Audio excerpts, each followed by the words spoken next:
So this evening, as the theme of the retreat is meditation, I thought I would go into some teachings about walking meditation. There's not actually that many teachings about walking meditation out there, or that many books on walking meditation, so gathered together a few things and just get into that sense of having those options of sitting and walking meditation, knowing how to do each of those things. Right off the bat is important. Also, the next week, this coming week, is Luang Cha week, culminating in January 16th, which is the Luang Cha Memorial Day. So all of the next week, the readings we'll do quite a bit of Ajahn Chah readings. And for people who are going to be on the 2-week solitary retreat, the first block coming up, aren't expected to come to the readings, but you can if you want. So if you would find that helpful, then you are also welcome to attend. If being on your own straight through is, if you wanted to break it up somehow, you're welcome to come for the teaching. So either way is fine for the 2-week solitary. So I wanted to just start by reading this is kind of a classic walking meditation manual by Ajahn Ñāṇidhammo that was done a while back, and it's just called Walking Meditation. And he does have, I'll just read through the whole thing, and he has a lot of good pointers for how to do walking meditation and inspiring stories about walking meditation. It's a very big part of this tradition, and so to give a lot of importance to walking meditation.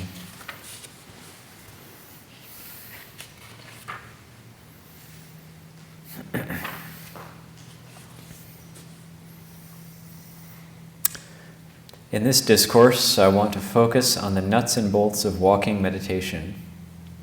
I shall address the how, when, where, and why of this form of meditation.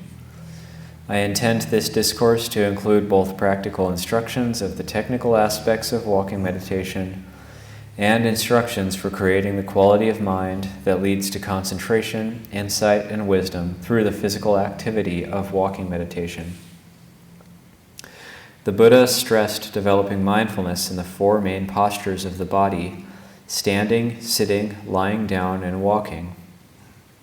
He exhorted us to be mindful in all these postures, to create a clear awareness and recollection of what we are doing while we are in any particular posture.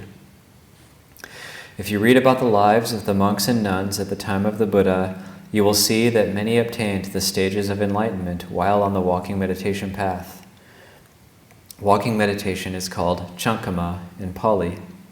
Walking meditation is an activity in which one can focus and concentrate the mind or develop investigative knowledge and wisdom. Some people find that they are naturally drawn to walking meditation because they find it easier and more natural than sitting meditation. When they sit, they feel dull or tense, and they are easily distracted. Their mind doesn't calm down. If this is the case with you, don't just persevere. Do something new and try a change of posture. Do something different. Experiment with standing meditation or try walking meditation. This new meditation posture may give you some other skillful means of applying the mind. All of the 4 postures of meditation are just techniques, methods for developing and training the mind. Try and develop walking meditation. You may start to see the benefits of it. In the forest meditation tradition in northeast Thailand, there is a great emphasis on walking meditation. Many monks will walk for long hours as a way of developing concentration, sometimes as much as 10 or 15 hours a day. The late Ajahn Singtong used to do so much walking meditation that he would make a rut in the walking path. The sandy path that he used for walking meditation would actually become hollow because he would walk so many hours a day, sometimes up to 15 or more hours a day.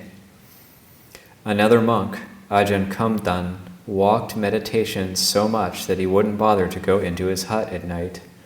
When he became really tired after walking meditation all day and late into the night, he would lay down right there on the meditation path and use his fist as a pillow. He would go to sleep with mindfulness, having made a determination to get up the moment he woke.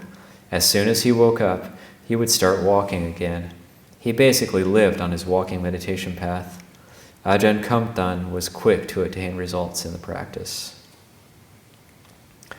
In the West, there is not such an emphasis on the practice of walking meditation. Thus, I would like to describe the process and recommend it to you to complement your sitting practice. These instructions will hopefully help you develop your repertoire of meditative techniques in both formal meditation and in your daily life. As so much of life is taken up with the activity of walking, if you know how to apply awareness to that, then even simply walking about in your house can become a meditation exercise. The 5 benefits of walking meditation. The Buddha spoke of 5 benefits of walking meditation, Anguttara 3:29. In the order that he listed them in this sutta, they are as follows. It develops endurance for walking long distances. It is good for striving. It is healthy. It is good for the digestion after a meal, and the concentration won from walking meditation lasts a long time. Developing endurance for walking distances. The first benefit of walking meditation is that it leads to endurance in walking distances. This was particularly important at the time of the Buddha when most people traveled by foot. The Buddha himself would regularly go wandering from place to place, walking up to 16 kilometers a day. So he recommended that walking meditation be used as a way of developing physical fitness and endurance for walking distances. Forest monks these days still go wandering. It's called tudong. They take their bowls and robes and walk, seeking out secluded places to meditate. In preparation to go out wandering, they progressively increase the amount of walking meditation so as to develop their physical fitness and endurance. They increase the number of hours of walking meditation a day to at least 5 or 6 hours. If you are walking an average of 4 or 5 kilometers an hour and doing 5 hours of walking meditation a day, the number of kilometers builds up. 2, good for striving. Striving, especially to overcome drowsiness, is the second benefit.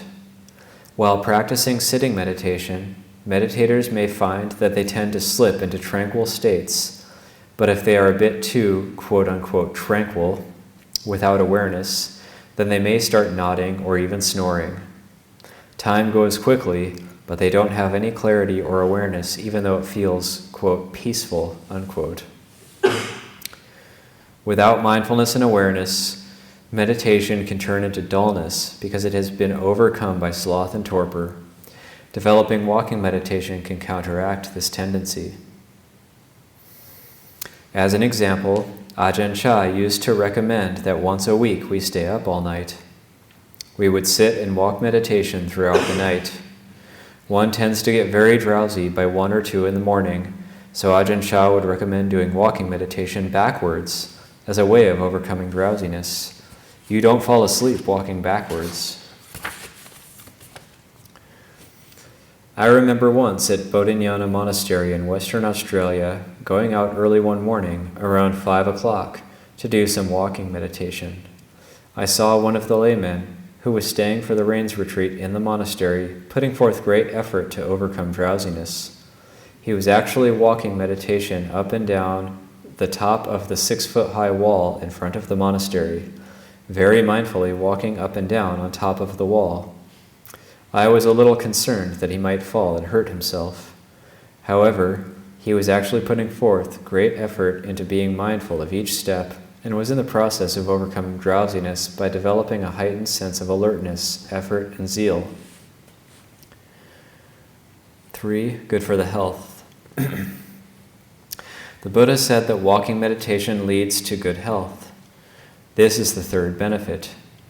We are all aware that walking is considered a very good form of exercise. We even hear of power walking these days. Well, we are talking about power meditation. developing walking meditation as both a physical and mental exercise. This way, walking can be used both as a good form of exercise and as a way to cultivate the mind.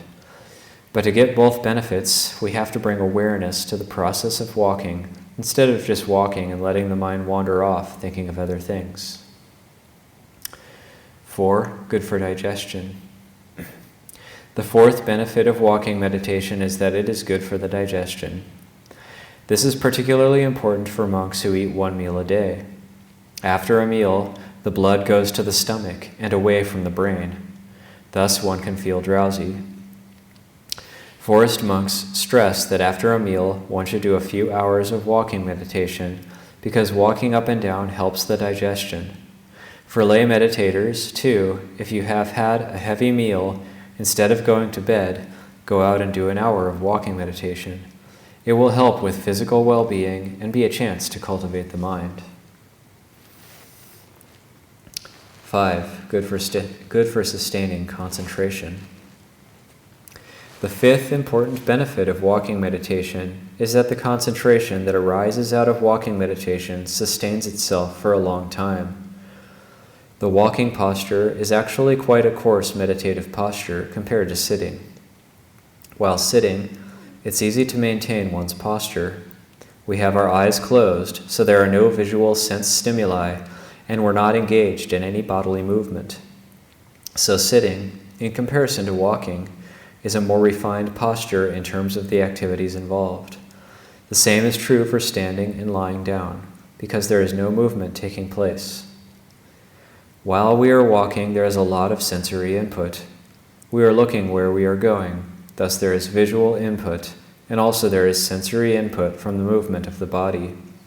Therefore, if we can concentrate the mind while walking and receiving all these sensory stimuli, then when we change from that posture to a more refined one, concentration becomes easier to maintain. That is, when we sit down, the strength of mind and power of that concentration carries over easily to this more refined posture. Whereas, if one had developed concentration only in the sitting posture, when one gets up from that position and begins coarse bodily movements like walking, it's harder to maintain that state of concentration. This is because one is moving from the refined to the coarse. So walking meditation can help to develop strength and clarity of mind and a concentration that can carry over into other less active meditation postures. Preparation for walking meditation. Finding a suitable place. The place where the Lord Buddha did walking meditation at Bodh Gaya after his enlightenment still exists to this day. His walking meditation path was 17 steps long. These days, the forest monks tend to make their walking meditation paths much longer. They can be up to 30 steps long. The beginner may find 30 paces a bit too long for them because their mindfulness is not yet developed. By the time they get to the end of the path, the mind may have been around the world and back. Remember, walking is a stimulating posture, and initially the mind tends to wander a lot. It is usually better for beginners to start off on a shorter path. 15 paces would be a good length. If you are going to walk meditation outside, find a secluded place where you won't be distracted or disturbed. It is good to find a walking path that is slightly enclosed. It can be a distraction to walk in an open area where there is a view, as you may find that the mind is drawn out to the scenery. An enclosed area is especially suitable for speculative personalities who like to think a lot. It helps to calm their minds down. If the path is closed in, it tends to bring the mind inwards, into oneself and toward peace. Preparing the body and mind. Once you have chosen a suitable path, stand at one end. Stand erect. Put the right hand over the left in front of you. Don't walk with your hands behind your back. I remember a meditation master who visited the monastery commenting when he saw one of the guests walking up and down with his hands behind his back. He's not walking meditation, he's going for a stroll. He made that remark because there was not enough clear determination to focus the mind on walking meditation by placing the hands in front, to differentiate that from just walking. The practice firstly is to develop samadhi, and that takes focused effort. The Pali word samadhi means focusing the mind, developing the mind to one-pointedness by gradual degrees of mindfulness and concentration. To focus the mind, one has to be diligent and determined. This firstly requires a degree of physical as well as mental composure. One begins composing oneself by clasping the hands in front. Composing the body helps to compose the mind. Having thus composed the body, one should then stand still and bring awareness and attention to the body. Then raise one's hands together in Anjali, a gesture of respect, and with one's eyes shut, reflect for a few minutes on the qualities of the Buddha, the Dhamma, and the Sangha. You can contemplate having taken refuge in the Buddha, on the wise one, on he who knows and sees, the awakened one, the fully enlightened one. Reflect in your heart on the qualities of the Buddha for a few minutes. Then recall the Dhamma, the truth that you are striving to realize and cultivate on the walking meditation path. Finally, bring to mind the Sangha, especially those fully enlightened ones who have realized the truth by cultivating meditation. Then bring the hands down in front of you and make a mental determination on how long you are going to walk meditation, be it half an hour, 1 hour, or more. However long you determine to walk for, stick to it. In this manner, you are nurturing the mind at that initial stage of the meditation with zest, inspiration, and confidence. It's important to remember to keep the eyes cast down about 1.5 meters in front. Don't be looking around distracted by this or that. Keep awareness on the feeling at the soles of the feet, and in this way, you develop more refined attention and clear knowing of walking while walking. Basics of walking meditation and choosing an object. The Buddha taught in the Visuddhimagga, the Buddha taught 40 different meditation objects, many of which can be used on the walking path. However, some are more suitable than others. I'll discuss a number of these meditation objects here, beginning with those most commonly used. Awareness of the walking posture. In this method, while walking, place all your attention at the soles of the feet, on the sensations and feelings as they arise and pass away. This is assuming that you are walking barefooted, as most monks do, although light-soled shoes can be worn if necessary. As you begin walking, the feeling will change. As the foot is lifted and comes down again into contact with the path, a new feeling arises. Be aware of that sensation as it is felt through the sole of the foot. Again, as the foot lifts, mentally note the new feeling as it arises. When you lift each foot and place it down, know the sensations felt. At each new step, certain new feelings are experienced and old feelings cease. These should be known with mindfulness. With each step, there is a new feeling experienced. Feeling arising, feeling passing away. Feeling arising, feeling passing away. With this method, we place mindfulness on the feeling of walking itself, on each step taken, on the Vedana, pleasant, unpleasant, or neutral sensations. We are aware of whatever type of Vedana arises at the soles of the feet. When we stand, there is a sensation, a feeling of the contact with the ground. This contact can produce pain, heat, or other sensations. We place our mindful attention on those feelings, knowing them fully. When raising the foot to take a step, the feeling changes as soon as the foot loses contact with the ground. When we place that foot down, again, a new feeling arises as the foot comes into contact with the ground. As we walk, feelings are constantly changing and arising anew. We mindfully note this arising and passing away of feeling as the soles of the feet lift off or touch onto the ground. In this way, we're keeping our full attention just on the sensations that arise through walking. Have you ever really noticed before the feelings in the feet as you walk? They happen every time we walk, but we tend not to notice these subtle things in life. When we walk, our minds tend to be somewhere else. Walking meditation is a way of simplifying what we're doing when we're doing it. We're bringing the mind to the here and now, being one with walking when walking. We're simplifying everything, quieting the mind by just knowing feeling as it's arising and passing away. How fast should you walk? Ajahn Chah recommended walking naturally, not too slow or too fast. If you walk fast, you might find it very difficult to concentrate on the sensation of feeling arising and passing away. You may need to slow down a bit. On the other hand, some people may need actually to speed up. It depends on the person. You have to find your own pace, whatever works for you. You can begin slowly at first, then gradually come to your normal walking pace. If your mindfulness is weak, meaning your mind wanders a lot, then walk very slowly until you can stay in the present moment of each step. Start by establishing mindfulness at the beginning of the path. When you arrive in the middle of the path, then mentally ask yourself, where is my mind? Is it on the feeling at the soles of the feet? Am I knowing the contact here and now at this present moment? If the mind has wandered off, then bring it back to the sensations at the feet again and continue walking.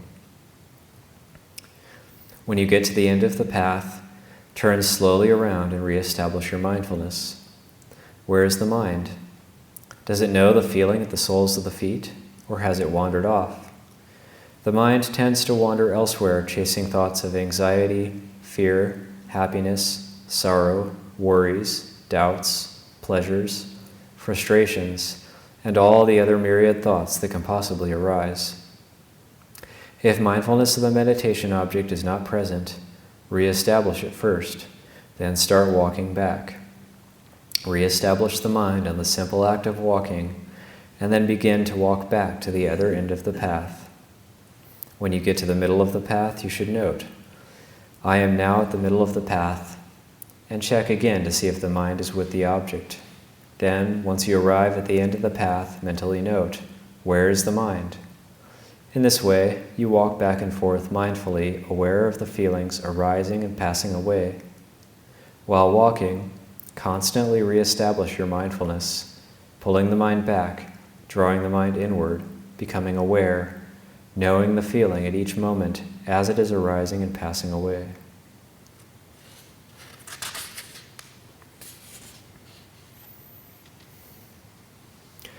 As we sustain mindfulness on the sensations and feelings at the soles of the feet, we will notice that the mind gets less distracted. The mind is less inclined to go out to things that are happening around us. We become calmer. The mind will become tranquil as it settles down. Once the mind becomes calm and tranquil, then you'll find that the walking posture becomes too coarse an activity for this quality of mind. You will just want to be still. So stop and stand to allow the mind to experience this calm and tranquility. This is known as passaddhi. It is one of the factors of enlightenment. If while walking the mind becomes very refined, you might find that it's actually impossible to continue. Walking involves the mental volition to move, and your mind may be too focused on the meditation object for that. So stop on the walking meditation path and continue the practice in a standing position. Meditation is about the work of the mind, not about any particular posture. The physical posture is just a convenient means to enhance the work of the mind. Concentration and tranquility work together with mindfulness. Combined with the factors of energy, investigation of Dhamma, joy, and equanimity, these are the 7 factors of enlightenment. When in meditation, the mind is tranquil, Then, because of that tranquility, there will arise a sense of joy, rapture, and bliss. The Buddha said that the bliss of peace is the highest happiness, and a concentrated mind experiences that peace. This peace can be experienced in our lives. Having developed the practice of walking meditation in a formal context, then when we are walking around in our daily lives, going to the shops, walking from one room to the other, or even walking to the bathroom, we can use this activity of walking as meditation. We can be aware just of walking, simply being with that process. Our minds can be still and peaceful. This is a way of developing concentration and tranquility in our daily lives. From sitting meditation to the walking path. If, while doing sitting meditation, the mind becomes tranquil with a certain meditation object, then use that same object in walking meditation. However, with some subtle meditation objects, such as the breath, the mind must have attained a certain degree of stability in that calmness first. If the mind is not yet calm and you begin walking meditation focusing attention on the breath, it will be difficult, as the breath is a very subtle object. It is generally better to begin with the coarser object of meditation, such as the sensations of feelings arising at the feet.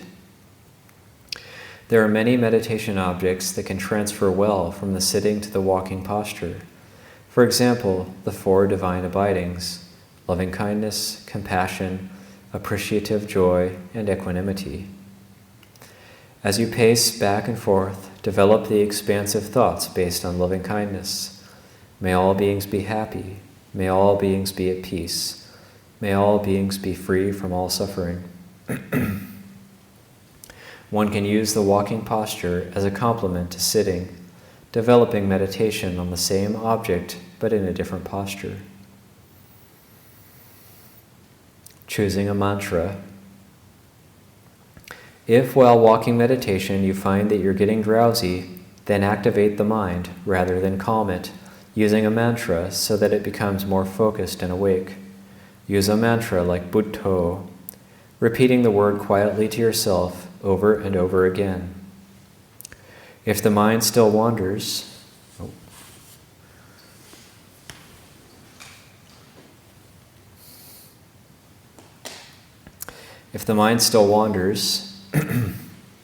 then start saying Buddho very quickly and walk up and down very fast. As you walk, recite Buddho, Buddho, Buddho. In this way, your mind can become focused very quickly. When Ajahn Ñāṇiko, the famous forest meditation teacher, was among the hill tribes in North Thailand, they didn't know anything about meditation or meditation monks. However, the hill tribe people are very inquisitive. When they saw him walking up and down on his path, they followed him in a line. When he got to the end of the path and turned around, the whole village was standing there. They had noticed him walking back and forth with his eyes cast down and had assumed he was searching for something. They inquired, "What are you looking for, Venerable Sir? Can we help you find it?" He skillfully replied, "I'm looking for Buddho, the Buddha in the heart. You can help me to find it by walking up and down on your own paths looking for the Buddha." And with this simple and beautiful instruction, many of those villagers began meditating, and Ajahn Ñāṇiko said they obtained wonderful results. Contemplation of the way things are. Investigation of Dhamma, Dhammavichaya, is one of the factors of enlightenment and is a type of contemplation about the teachings and the laws of nature which can be employed while walking up and down on the meditation path. This doesn't mean that one just thinks or speculates over any old thing. Rather, it is constant reflection and contemplation of the truth, Dhamma. Investigating impermanence. For example, one can contemplate impermanence by observing the process of change and seeing how all things are subject to change. One develops a clear perception of the arising and passing away of all experience. Life is a continual process of arising and passing away, and all conditioned experience is subject to this law of nature. By contemplation of this truth, one sees the characteristics of existence. One sees that all things are subject to change. All things are not satisfactory. All things are not self. One can investigate these fundamental characteristics of nature on the walking meditation path. Recollecting generosity and virtue. The Buddha continually stressed the importance of generosity and virtue while on the walking path. One can reflect on one's virtue or on acts of generosity. Walk up and down and ask yourself, today, what acts of goodness have I done? A meditation teacher I stayed with often used to comment that one reason meditators cannot get peaceful is because they haven't done enough goodness during the day. Goodness is a cushion for tranquility, a base for peace. If we've done acts of kindness during the day, having said a kind word, done a good deed, been generous or compassionate, then the mind will experience joy and rapture. Those acts of goodness and the happiness that comes from them will be the conditional factors for concentration and peace. The power of goodness and generosity leads to happiness, and it is that wholesome happiness which forms the foundation for concentration and wisdom. The recollection of one's good deeds is a very appropriate meditation subject when the mind is restless, agitated, angry, or frustrated. If the mind lacks peace, then recollect your past kind actions. This is not for the purpose of building up one's ego, but for a recognition of the power of goodness and wholesomeness. Acts of kindness, virtue, and generosity bring joy into the mind, and joy is a factor of enlightenment. Recollecting acts of generosity, reflecting on the benefits of giving, recalling one's virtue, contemplating the purity of harmlessness, the purity of honesty, the purity of propriety in sexual relations, the purity of truthfulness, the purity of non-confusion of mind by avoiding intoxicants. All of these recollections can serve as meditation objects on the walking path. Recollecting the nature of the body. We can also meditate on death and dying, or on the non-beautiful nature of the body, on the asubha contemplations, corpses in various stages of decay. We can visualize taking this body apart, just as a medical student would dissect a body. We peel off the skin and see what's underneath, the layers of the flesh, the sinews, the bones, organs. We can mentally remove each one of the organs from the body so it can be investigated and understood. What's the body made of? What are its component parts? Is this me? Is it permanent? Is it worthy of being called a self? The body is just an aspect of nature, like a tree or a cloud, no different. The fundamental problem is the attachment to the body, where the mind clings to the view that the body is my body, delights in my body, delights in other people's bodies. This is me, this is a self, I own this. We can challenge this attachment to the body through contemplation and investigation. We take up the object of the bones of this body. We visualize a bone as we are walking meditation, seeing it bleach, break up, and return to the earth element. Bone is calcium and is absorbed into the body through the consumption of vegetable and animal matter. It comes from earth. Chemicals come together to form bone, and eventually that bone will return to earth. Calcium is just calcium. There's no quality of it being my calcium or someone else's. Earth just goes back to earth. Each element returns to its natural form. This is not me. This is not mine. This is not worthy of being called a self. We meditate on and break down a bone to its elements and return them back to the earth. We reestablish it again and break it down again. We carry on this process continuously until clear insight arises. If you're meditating on the body and you haven't yet completely broken down the object of meditation into the four elements, earth, air, fire, and water, and then reconstituted it, The work of that meditation is not yet finished. The mental exercise is not yet complete. The work is not done. Keep at it. Continue walking. Walk up and down and investigate until you are able to establish the perception in the mind of seeing the asubha in the asubha in the subha, to see the non-beautiful, the non-delightful, and the non-attractive in what is assumed to be beautiful, delightful, and attractive. We break this body down and turn it back to its natural elements in order to see it as it really is. The training of the mind to investigate nature leads to wisdom. By repeating these exercises of breaking the body down into its four elements, earth, air, fire, and water, the mind sees and understands that this is not me, not mine, not self. It sees that the four elements that constitute this body are just aspects of nature. It is the mind that attaches to the view that the body is self. So we challenge that attachment. We don't accept it blindly because it is that attachment which causes all our suffering. Other contemplations. Another meditation object the Buddha recommended was to reflect on peace and the nature of peace. Yet another is to consider the qualities of enlightenment. Alternatively, one can walk up and down reflecting on the qualities of the Buddha, the qualities of the Dhamma, or the qualities of the Sangha. Or one can recollect heavenly beings, devas, and the qualities needed to become a heavenly being. Wise use of contemplation. There are so many meditation objects in the Buddhist repertoire of meditation. Your meditation object should be chosen carefully. Select a meditation object that stimulates the mind when the mind needs stimulating, or pacifies the mind when the mind needs calming. But a few words of caution are needed when using these contemplations on the walking path, so the mind doesn't go into speculative thought and drift off. This is very easy to do. We have to be very mindful and to note at the beginning of the path, the middle, and the end of the path. Am I really with my meditation object, or am I thinking about something else?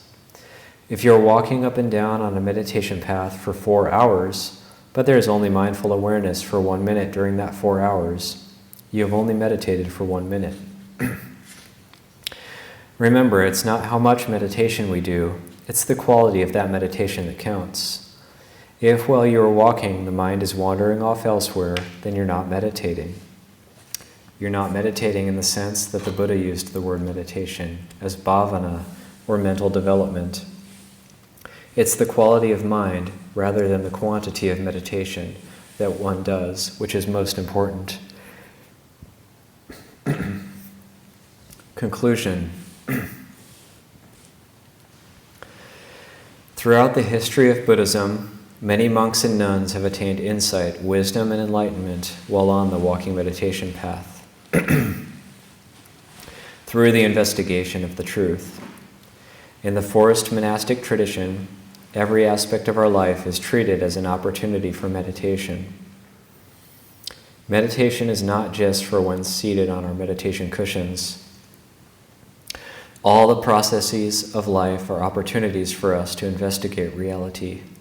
We strive to know things as they are, that things arise and pass away, to understand reality as it actually is. In this discussion of walking meditation, I hope to have given you something that will extend your repertoire of meditation techniques. Walking meditation is something that you can use in your daily life when you are active, as well as when you are doing formal meditation. Walking meditation can be another mode for developing the mind. Walking meditation gives work for the mind to do. If you have problems with drowsiness, don't just sit there nodding. Get up and put the mind to work. This is kammatthana, the fundamental work of the mind. In the forest tradition, whenever a meditation teacher goes to a monastery, among the first places he heads to are the monks' meditation paths to see how many footprints are on them. And if these meditation paths are well worn, then that is considered a sign of a good monastery. May your walking path be well worn.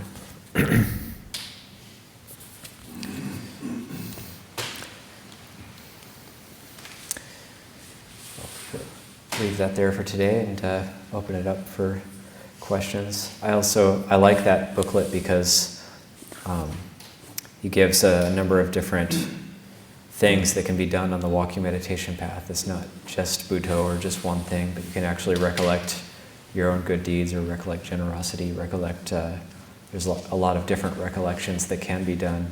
So if the mind wants to think about different things, then you can still direct it in the direction of Dhamma and actually bring that into the walking meditations. I do like how he talks about all those different contemplations that can be done. For myself, contemplation of impermanence is always a really good one on the walking path. So, putting in a plug for walking meditation. Any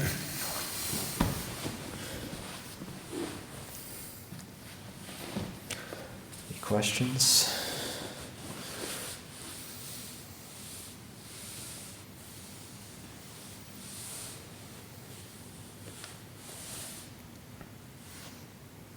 Actually, other readings as well, but I'll do those next week. We have one. Lumpur Liam actually he wrote an essay about walking meditation.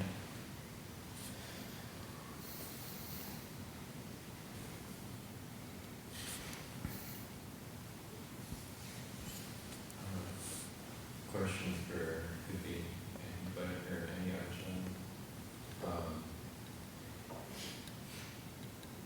One of the ways stream entry is described is the realization that everything that has the nature to arise also has the nature to cease.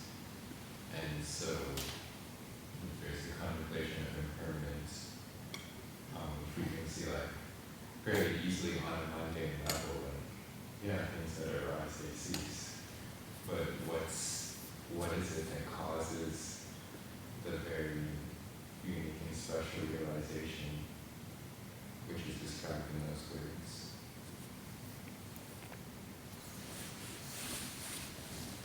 Well, turning your mind to Dhamma rather than turning it to the world, the self, proliferating, fantasizing, just returning to Dhamma, and then the Dhamma reveals itself. As all that arises, all that has the nature to arise has the nature to cease. It's just when the mind is not upset. Because if you keep trying to, I'm going to contemplate impermanence until I make this stream entry happen. There's so much self involved with it. It'll never manifest. But it's sort of like just being able to keep creating space around that and letting the nature of the Dhamma kind of reveal itself. Right? That's one of the more there's this balance that's required, and that sense of, and it's that, it manifests as that insight into impermanence, but it's also, there is an element of the sense of self kind of releasing or kind of going into abeyance. That is a catalyst as well. Sadhu. Yeah, it's like a paradox. It's like I want to walk until I become a stream enterer. Yeah. But that's, with that attitude, it can't happen. It can't happen, yeah. Because that's the very thing that has to be seen as impermanent. This is suffering.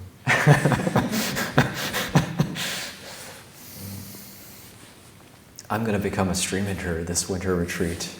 It's like that. Be careful of that thought.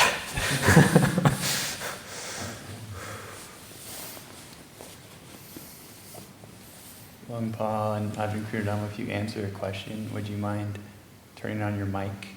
I put mics next to your seat so we can get it on the recording. We're recording this? Okay. Recording. Yeah.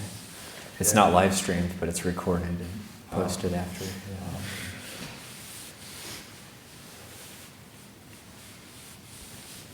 That's what those mics are for.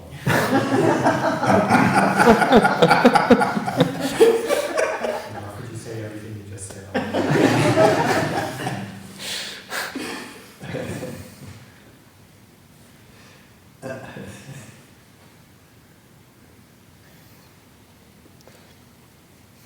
I had a question about using some of those recollections during walking meditation or any form of meditation, really. For instance, one of the things mentioned was recollection of the devas, and I was just wondering how to sustain that kind of recollection for more than just a few seconds. It seems kind of difficult to keep those qualities in mind for any length of time. Yeah, I could just briefly, it seems to me like it's not like you have to think about it a lot, but you can bring them to mind, and then that's used to calm the mind down and bring some joy to the mind, and then you come back to a sense of the sensation at the feet or whatever. It's not like you have to concentrate on that recollection constantly. But if Lumpah has anything?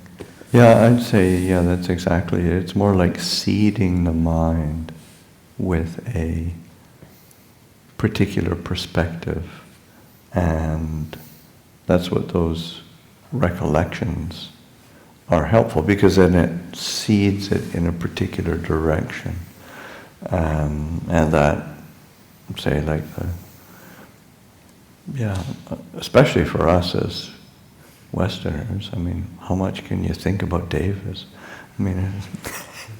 But it is a really important contemplation in the sense that, and especially when you see how it's framed and described in the suttas, that it's like that, the recollection that there are these devas, there are these beings, and beings of light, beings of other realms that are refined, and they have been born in those realms because of the fruits of their actions.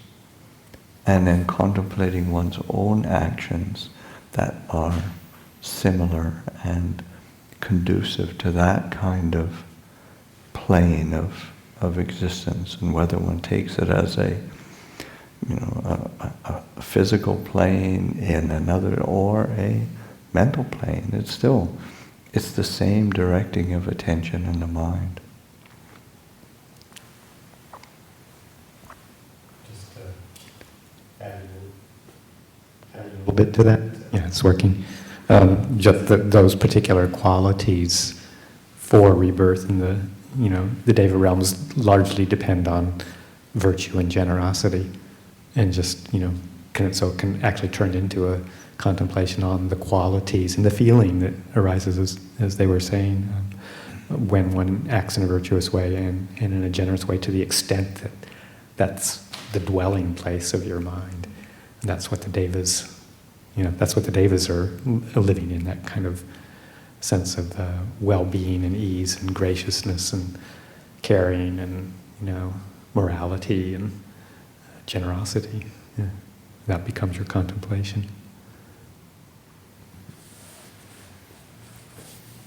So when doing these sorts of contemplations, would you say maybe that it's almost like having a Dhamma talk with yourself, internally, you're just kind of having an internal conversation with yourself about themes related to Dhamma, and just kind of letting the mind dwell in and kind of proliferate within those themes? It can be, but sometimes, it's also, you have to pay attention to the effect that it's having, because sometimes the things that we, the way the mind works, because you do want to be guiding the mind so that it becomes more settled, more clear, as well as being energized and uplifted. So it's all around what is it that helps to balance the mind, so but it is very much a sense of having a Dhamma conversation with oneself, so that it's, but it also is, you have to pay attention, is the mind inclining to Dhamma? What comes to mind is there was a young monk, this is early days of when I was at Wat Pah Pong, and he was an older person, a young monk, and he was a psychologist here from California, and he had a very active mind, and he was, enthusiastic about the Dhamma, and he was, but he got obsessed about, when he's on the walking path or sitting, he got obsessed with talking to himself, and sort of he's in his mind he's writing the sort of a Dhamma book, and it was his mind was running away with it, and we teased him about his book, how long this magnum opus was turning into, and that was quite it. And then I remember I was away for a bit and came back, and he said, and I saw him and said, "Oh, how's your book going?" Just to tease him. And he said, "I've given up on my book. Now I'm on a lecture tour."